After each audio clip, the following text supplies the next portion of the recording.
pediatrics, there was a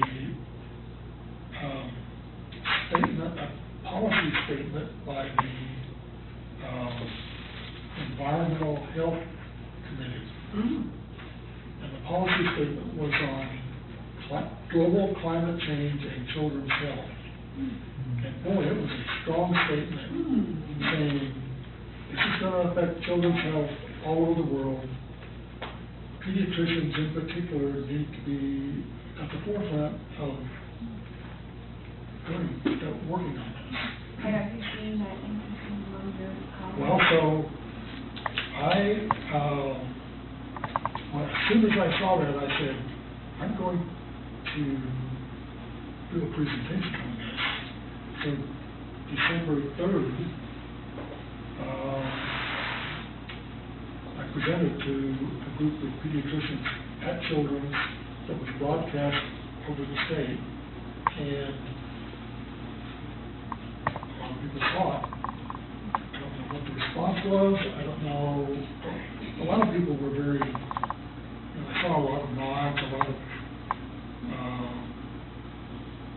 but I don't know what will come of it. What issue of pediatrics? November. I was watching your presentation because you can get it online, and when the moderator was asking how many people, and I was wondering what that was like for you to look out and have him be counting and seeing like half the people. I mean, there were more people than I thought who weren't sure that they thought climate change was real. Or they said, among doctors? Oh, yes. They said it is real, but it's not our fault. Do you consider MDs as a whole to be more conservative? Oh, no. No, I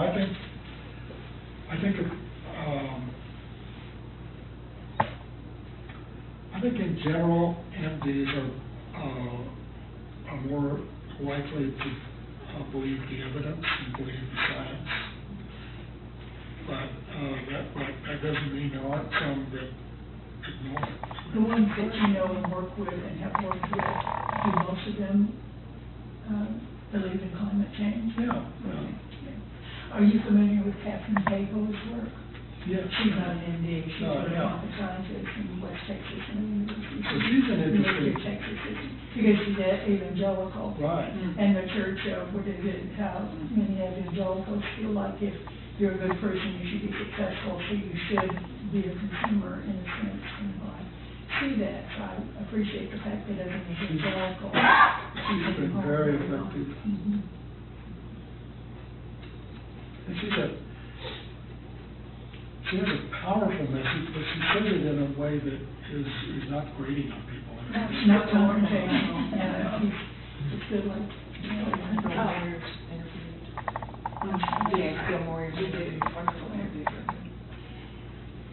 For those of us who don't have credentials, per se, but we may have studied a great deal, and it doesn't give us a platform for a voice other than being viewed as an activist. We need the professional world to become much more active. And that's been a very hard thing, whether it's they're just abundantly busy, and everyone recognizes that. But at the same time, the things that I think they probably advocate are being undermined. Public health, a lot of things like that. So that gives me an idea. I think I'm going to start a campaign to have everybody that'll listen to me take a copy of that policy statement to their pediatrician. So every pediatrician got 3 or 4 copies from their patients. They might have some. You're beginning to understand activism. Well, also, the head of the Department of Health, I can't remember his name, but he's a stakeholder on the ADE2 stakeholder panel that is coming up with a state implementation very, very concerned about the health effects of coal pollution. And he's also very supportive of the clean power plan. So if there's any kind of connection between the Department of Health and these positions, that's another connection. Yeah, and I know several people in the Department of Health that are supportive. I know, like Dr. Gary Wheeler and others. So the whole, this whole coal-fired power plant pollution, the whole coal pollution, interacts with the fact that the pollen season is now twice as long as it used to be, and the pollen counts are nearly double what they used to be 10 years ago. I know it's in that. And that's a practical thing that can be measured. Then there's also a theoretical aspect that warmer climate tends to cause ground level ozone, not the ozone up in the stratosphere, but the ground level ozone, which is very irritating. And another thing that I find frustrating is that the professionals who need the science, and they will not speak out on any kind of questionable area. There is a tremendous restriction in the amount of study and research that would create the answers. And so there's a control over the money going into the research that is limiting the information needed to make the court cases, to make the credibility of the professionals. And so traditionally, the health system, the health professionals have sort of avoided war, poverty, things like that are considered outside of the realm of medicine. And all both of those have terrible impacts on health, but they've avoided that. But the things that they have done in the past are things like sanitation.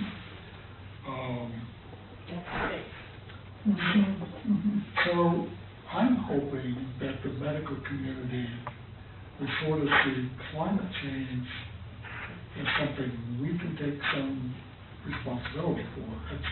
That's what this policy statement from the Academy intends to do.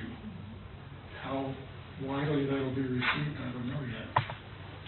You were talking about professionals. I sat in on infrequently, but sat in on an environmental law class here at the U of A this fall semester. And from time to time, I would ask the instructor what was their opinion on climate change, and they were very guarded. So when you say professionals, Terry, may I put you on the spot for a moment as an instructor? Yeah. What is your feeling at the University of Arkansas system? I've gotten a lot of support. I've taught the sustainability in business class for 9 years in the Walton College. And it came out of the Walton Family Foundation was going to, John Johnson was trying to get a grant. And one of their objections to not wanting to give the University of Arkansas the grant was you don't even have a class in sustainability. So I said, I can do that. So I did that with John initially, and then after a while he just said, you go do it, you're doing fine. So I did it for 9 years, and now it's going to be taken over by another professor who's very interested in the topic. So yeah, I've gotten support. And that's within the business faculty. A couple of things I wanted to talk about are at the COP21 conference, there's a group that was called We Mean Business, which was a consortium of many large businesses. And, people will tend to discount their statements because obviously they're about profits, but nonetheless they made fairly strong statements, and just the selection of that title, We Mean Business, with respect to climate change, indicates an intention to do something, and it's championed by groups like Google and so on that have committed to 100% renewable energy for their own operations. But they're also trying to become involved in this process.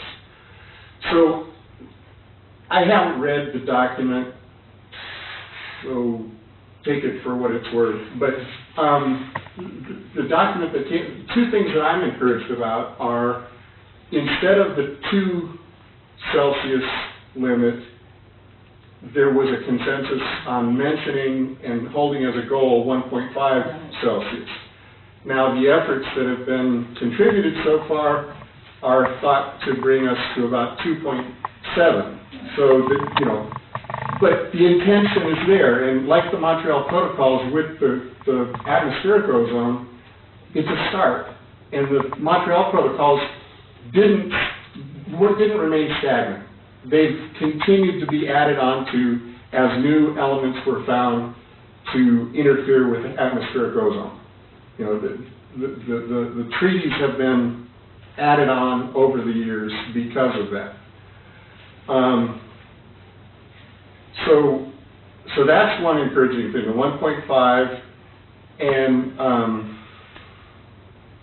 and the other aspect was the 5-year return. The commitment, part of the commitment that was signed by all of these nations, and I think it was 196 is a number that I saw out there. Part of what they committed to was to come back every 5 years and reevaluate what they committed to and what they've accomplished and what they're committing to for the next 5 years. So it's a recursive kind of process, and that was controversial, but it went through. So those are 2 encouraging things that I heard out of this, the 1.5 and the 5-year reevaluation, and countries that don't meet their obligations will have some embarrassment as a result. So, but in businesses, there are, part of the sustainability in business class was inviting companies in to talk about what they're doing with respect to sustainability and using the resources we have in Northwest Arkansas, so Walmart, Tyson, companies like that, bringing representatives, high-level representatives from those companies to talk about what their companies are doing. And that does 2 things. It puts them in contact with the students, but it also calls them to account. And they're happy to do it. They want that kind of exposure to the students. Have you seen any effect on businesses in Arkansas since the B Corporations bill was passed in the legislature? The which bill? The B Corporations, David Whitaker got a bill in 2 legislatures ago that created B Corporations, that made B Corporations legal in Arkansas, and I'm wondering, benefit corporations. Yeah. So not-for-profit type corporations that have a specific... They're for-profit. Oh, they are for-profit? With a public benefit. Okay. So in other words, they don't have to be held to only profitability as a criteria. People, planet, profit. People, planet, profit, right. So I'm wondering if you've seen, in businesses that you've been working with, if you've seen any effect on Not that. explicitly with that, but all corporate sustainability reporting, CSR, is something that is important to almost all companies that are like on the S&P 500. And there's also an obligation, as they do their annual reports, to call out risk, the risk profile. So those things are tools whereby the public can hold people accountable, hold corporations accountable. And is climate change seen as risk? Almost always. Most companies mention climate change as a risk factor. Terry, there's a lot of talk amongst those of us who are activists about the fundamental flaw in capitalism, that finite growth infinite growth on a finite planet is, of course, impossible. But businesses, I would assume, would be afraid to even imagine. I've been reading lately about a new form of capitalism. Maybe it's not even being called that anymore. Maybe it's being called democratic socialism. But nonetheless, this is one of the, I would assume, is the main fear motive of the Republican Party, and why they're being such deniers and liars about what's actually happening. What do you think? That's a complex issue, and within the environmental movement, it's a tension, obviously.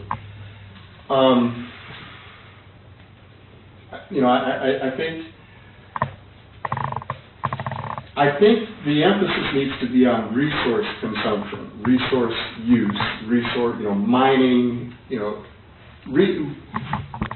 resource use and sinks. Sources and sinks is how engineers think of it. I have an engineering background. So if we think in terms of sources and sinks, the problem, there used to be talk about peak oil in terms of a source.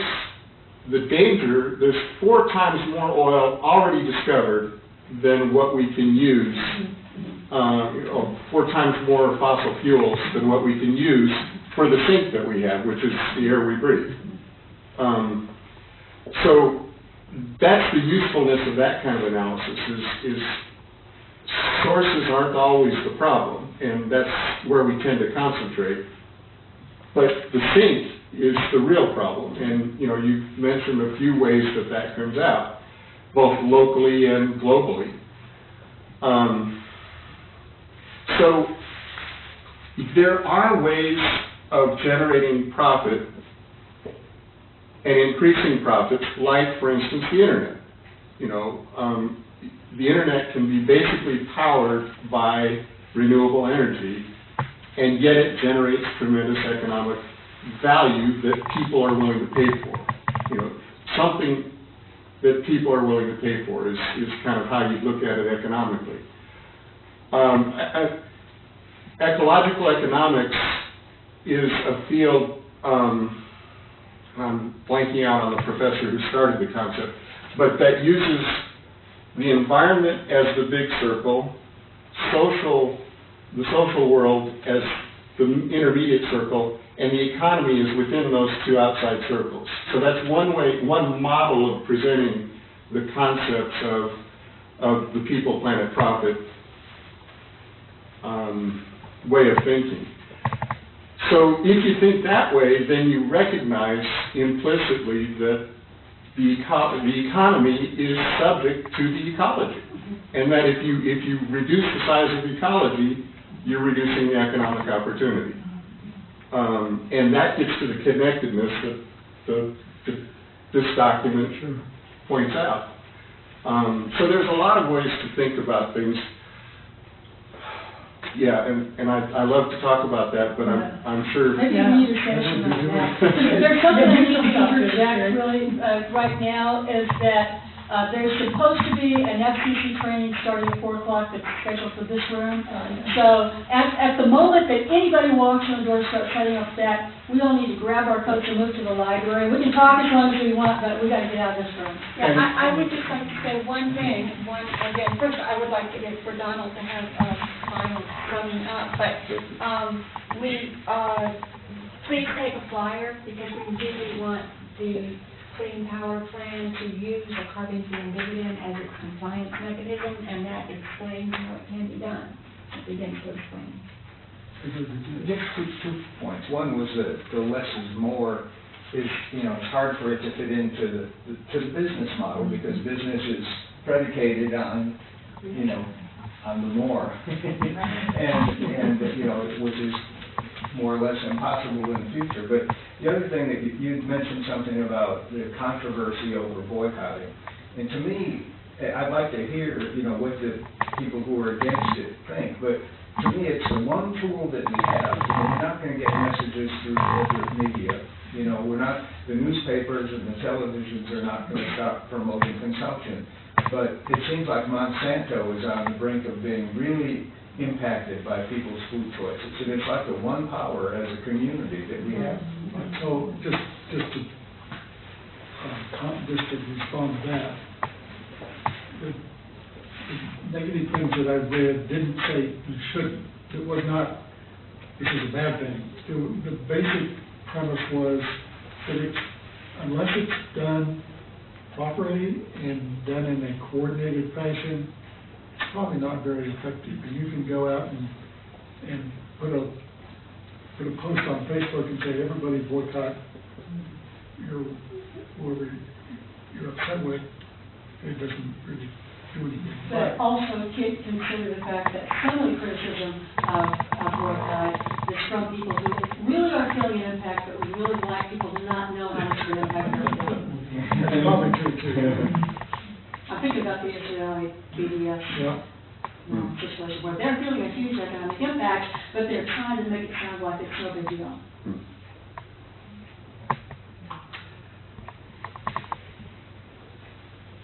Well, there's one thing, I don't know if I'll have time to talk about this or not, but I'm really curious.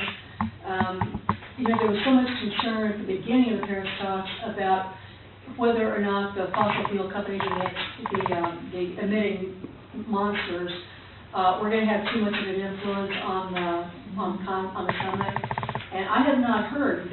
The results didn't seem to be like it was controlled by the emitting companies, but I kind of wonder if people have heard anything about what they felt like the impact was. One thing that we could mention about that, though, is that while Paris was happening, Congress voted, the House voted that trade did not have to comply with any of the clean power companies.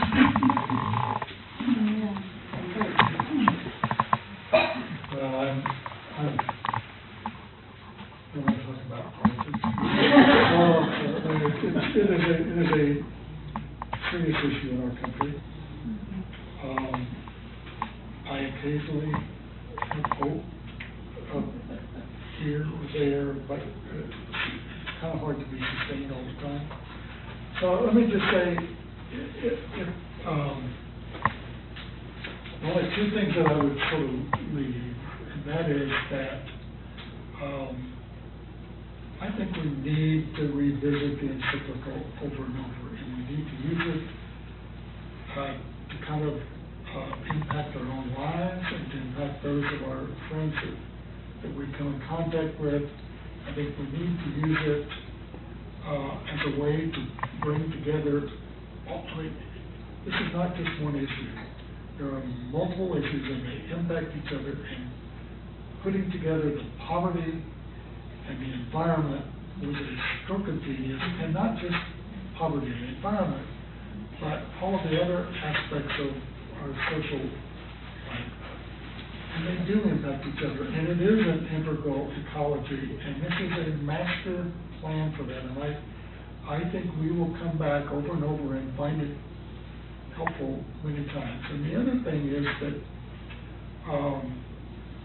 I think sometimes I will speak for myself, I think sometimes I neglect to see how important what we're doing locally is. But just in our communities is really where we can have an impact. And by community, I guess I also mean statewide eventually, but even just our local communities and what we're doing here. I was unable to participate in the solar community solar. Well, no, the garden was the solar garden at Scott, Arkansas. I couldn't get my finances together before the end of but I promise you, before very long next year, most of my energy will come from that. And not just because I want to do that individually, but I want to support that community. And I will, then once I've done that, then I can say to my friends, look, here's the result.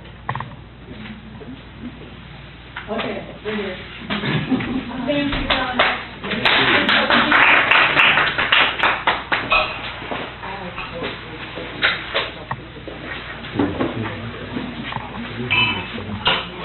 Thank you. Thank you, Aubrey.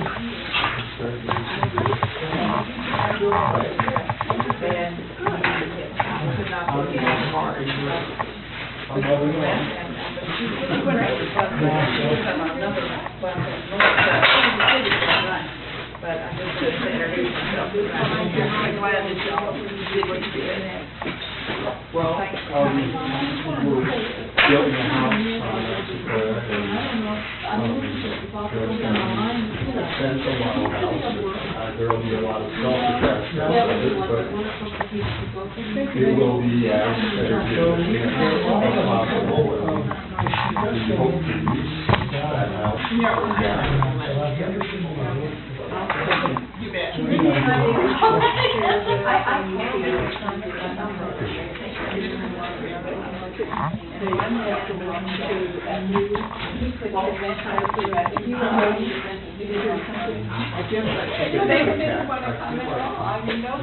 I'm in the world as it is, I'm in the US as it is. Just one of the